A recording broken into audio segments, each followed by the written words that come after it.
Questions from online, initials DB, NYC.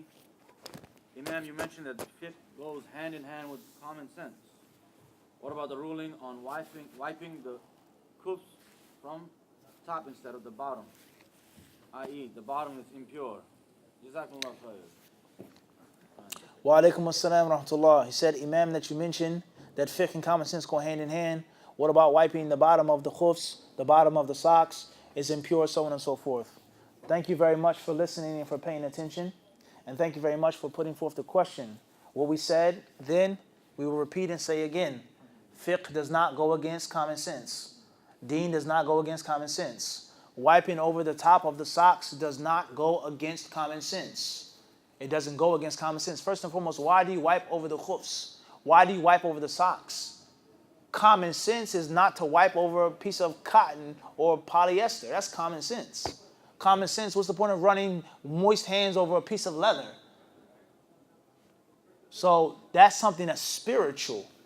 That's something that's what? Spiritual. Who said that you wipe over the khuf because it's dirty? Who said that? Who said that? Who? The Prophet never said that. The ulama never said that. That you wipe over the sock because it's dirty. Wiping over the sock is spiritual symbolicism. It's ritual. You're not washing your toes, your instep, the ball of your foot, your shin, your ankle. You're now wiping over something that's over top of your skin. So you're not wiping to wash. You're not wiping to clean. You're not wiping to get rid of filth and defilement. It is totally what? Spiritually symbolic. What? Spiritually symbolic. Everybody understand this? Let alone the fact that some of the ulama of Islam hold the view that you should wipe over the top and the bottom of the khuf. Some of the ulama say wipe over the bottom of the sock. It's not agreed upon that everyone says the top.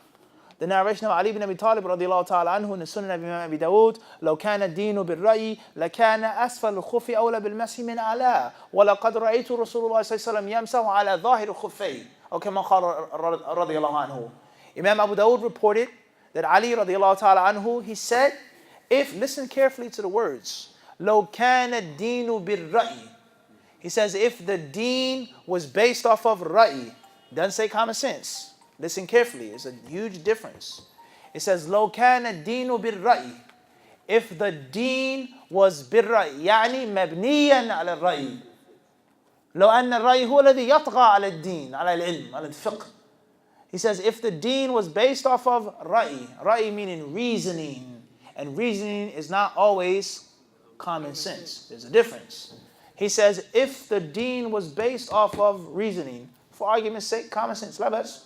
If the deen was based off of common sense, then it would make more sense to wipe over the bottom of the khuf than over the top of the khuf. Listen carefully. Ali says, indeed, I saw the messenger of Allah wiping over the top of his khuf. So this does not prove, let alone it's a statement of Ali radiallahu anhu, not the Prophet sallallahu. And the other narrations that say that he wiped over the bottom, even though the correct version is the top. What's important here, fiqh does not go against common sense. There are things that common sense cannot grasp. There are things you may not comprehend. There are things that you can't come up with individually. But there is nothing that goes against common sense. And let alone the fact that the word common sense is extremely relative. One man's common sense is another man's foolishness. One man's common sense is another man's kufr.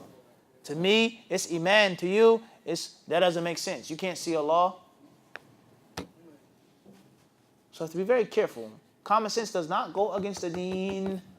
Common sense does not go against the deen. Is the deen always in accordance with what seems to be common sense? It's a different story. But it does not what? Contradict it. There's a huge, huge difference. Wallahu alam.